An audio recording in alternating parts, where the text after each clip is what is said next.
Hello, the Georgia Freeman, an anti-statist atheist here to discuss faith. I like to start with definitions of what I'm going to discuss. In this case, we'll start with faith. Faith, in the context of this discussion, I'm referring to faith defined as a belief that is not based on proof. The word faith is often used as a synonym for hope, trust, or belief. Belief is defined as an opinion or conviction. For example, a belief that the earth is flat, confidence in the truth or existence of something not immediately susceptible to rigorous proof, or a statement unworthy of belief. Confidence, faith, trust, a child's belief in his parents, a religious tenet or tenets, religious creed or faith. Proof. I define proof as objective evidence, that is, any documented fact or any other information or record, quantitative or qualitative, pertaining to the quality of an item or activity, based on observations, measurements, or tests which can be verified. To verify means to have physical sense evidence identified and reviewed by multiple people with them coming to the same conclusion. Physical evidence identified with the senses and agreed upon by multiple people or available to be presented as evidence. A fact is an event, item of information, or state of affairs existing, observed, or known to have happened, and which is confirmed or validated to such an extent that it is considered reality. So those are my discussion of the definitions to the words that I will use in context of my ongoing discussion here. Now I'm going to set a few principles that I will argue for or defend. First principle. The one who makes a claim must show facts to prove their claim. They are making a positive claim, and therefore the claimant must be the one to prove it to be true, or it is unproven and holds no truth. Principle 2. One cannot prove a negative. There is no proof of a negative. If I say I did not break it, I can never prove that I did not break the glass. I can only prove positive facts. For example, I can prove that the glass is broken. I can prove that it was whole at some point and that someone saw it. I can prove I was with someone earlier and it was whole when I was with that person. I can find out if anyone saw it whole after we left. I can find out if anyone saw it break. I can ultimately prove who broke it by tracking down positive evidence. I can prove that I was elsewhere or with someone else, for example, but I can never prove the negative that I did not do it. To help illustrate this point, I can prove that I was there, being wherever this was, where this glass was broken. This is an example. So I was there at 3 p.m. with Tom and Becky. I'm just going to call them A and B in this example. I claim that I was with A and B at 3 p.m. and at the same time, all three of us saw it whole, that being the glass was unbroken, and we left. This provides positive verification from independent sources that it was whole at 3 p.m. and that I left the building with A and B with a group at that time.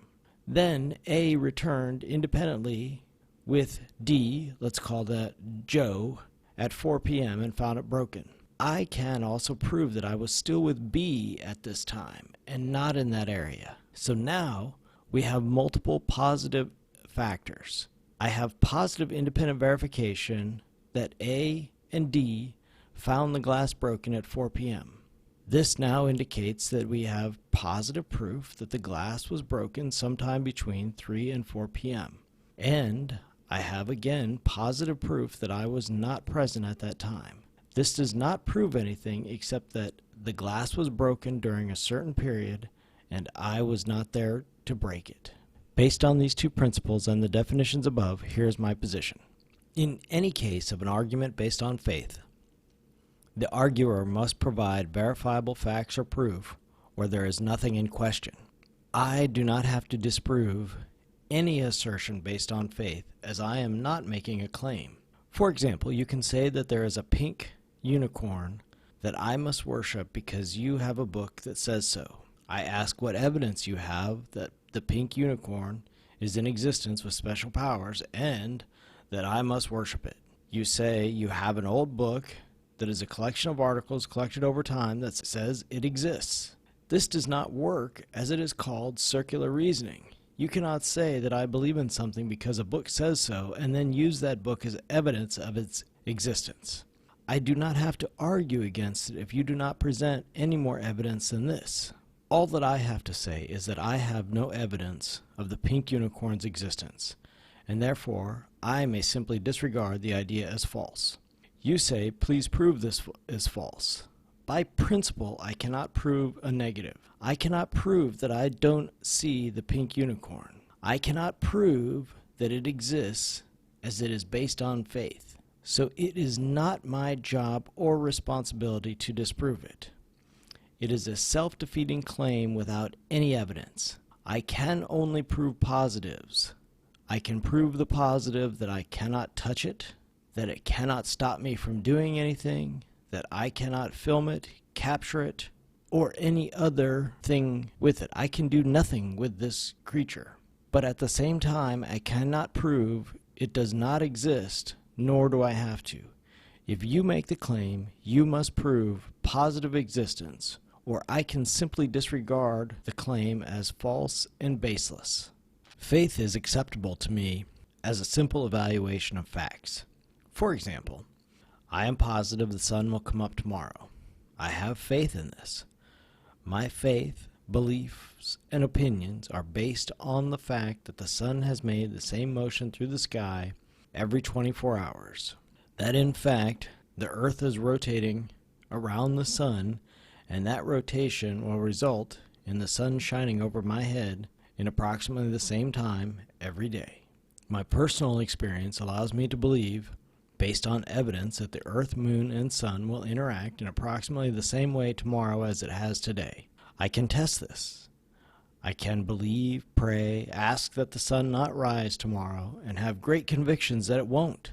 But will this affect the sun in any way? I can have faith that I can breathe water, that I can fly with my wings, that I can procreate. I can also test these ideas and determine if my beliefs or opinions are true, with valid, objective, provable, positive evidence. Faith as a belief in a pink unicorn is also fine, if that's your opinion and you do not try to inflict it on me. But I insist that it be called what it really is, an opinion or belief without any supporting evidence, and therefore there is no need to refute it. It is self-evidently untrue. If it helps you in any way, this faith, then that is fine. But it is immoral to threaten children or anyone else with the promise of future punishment for not believing in this pink unicorn in the sky. Now, having discussed the basic principle and my arguments about faith, I want to discuss the logical problem of evil inherent in the simple faith or belief in God. The originator of the logical problem of evil has been cited as the Greek philosopher Epicurus, and this argument may be schematized as follows. 1. If an omnipotent, omniscient, and omnibenevolent God exists, then evil does not exist. There is evil in the world. Therefore, an omnipotent, omniscient, and omnibenevolent God does not exist. This argument is in the form modus tollens and is logically valid if its premises are true. The conclusion follows of necessity. However, it is unclear precisely how the existence of an all-powerful and perfectly good God guarantees the non-existence of evil. Also, it is unclear whether the first premise is true. To show that it is plausible, subsequent versions tend to expand on this premise, such as the following modern example. 1. God exists. 2. God is omnipotent, omniscient, and omnibenevolent. 3. An omnibenevolent being would want to prevent all evils. 4. An omniscient being knows every way in which evils can come into existence, and knows every way in which those evils could be prevented. 5. An omnipotent being has the power to prevent that evil from coming into existence. 6. A being who knows every way in which evil can come into existence, who is able to prevent that evil from coming into existence, and who wants to do so, would prevent the existence of that evil. If there exists an omnipotent, omniscient and omnibenevolent God, then no evil can exist. Evil does exist, and this is a logical contradiction. Therefore, either God does not exist, or God is not omnibenevolent, omniscient, or omnipotent, or God is evil.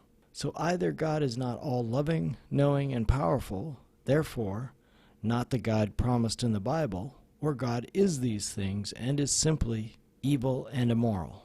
In conclusion, having faith in something is simply a personal preference or decision, and this is fine. However, it is immoral to use faith as the basis for anything such as rules or law. Faith must be treated as simply a personal choice that is personal to each individual. One should never make a claim of any type based on faith.